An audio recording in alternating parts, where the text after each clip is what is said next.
There are autumn mornings when the mist falls so slowly that one feels time itself has opened a narrow passage, just wide enough for an ancient soul to step through, seeking someone who carries a question no one else wishes to hear. That morning at Yale University was such a moment. Robert Shiller sat beneath golden leaves, weighed down by the loneliness of one who sees what the world is not yet ready to face. That bubbles are not inflated by data, but by human fear and hope. And as he let out a quiet sigh, the seam of time opened, allowing Socrates to step in, his gaze penetrating every illusion.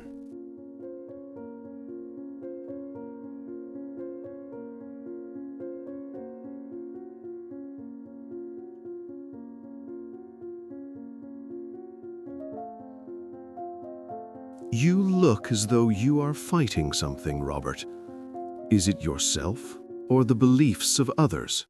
Shiller smiles wearily. Perhaps both. I'm trying to tell them that markets are not always rational, that people do not buy with reason alone, but with emotion. Yet on Wall Street, saying such things is almost heretical. Heretical? So in your age, the gods no longer dwell on Olympus, but reside instead in numbers? That's not far from the truth. They worship market efficiency, rational cash flows, and forecasting models.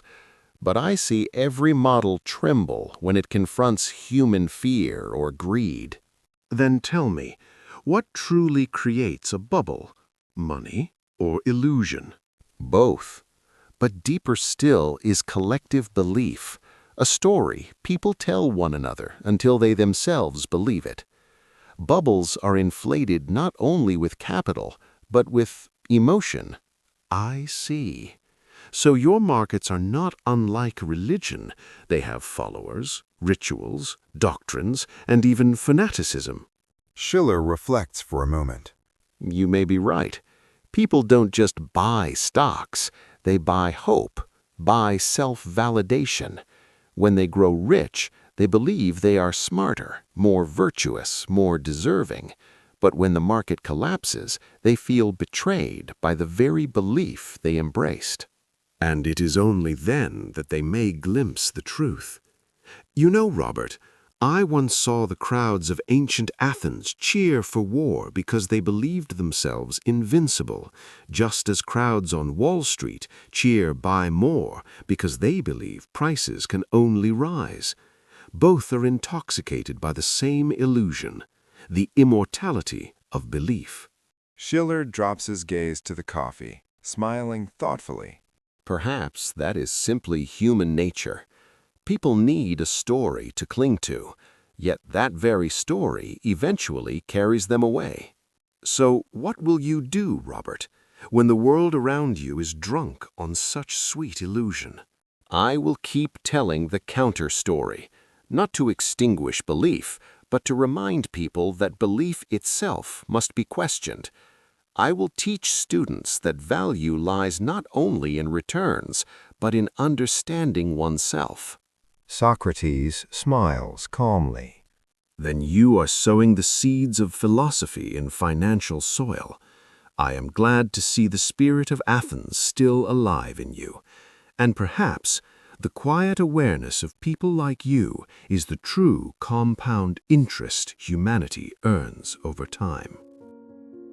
When Socrates departed, Shiller remained seated by the cafe terrace, watching leaves drift slowly onto the mist-damp pavement. He did not know who the man he had spoken with truly was, only that a strange calm had risen within him, as if his anxiety over market irrationality had transformed into a lesson about life itself. For in the end, the market is not wrong, it merely reflects human psychology. And the passive investor, the one who does not try to control the market, is precisely the one who has learned philosophy's deepest lesson. We cannot control the world, but we can learn to govern our own minds.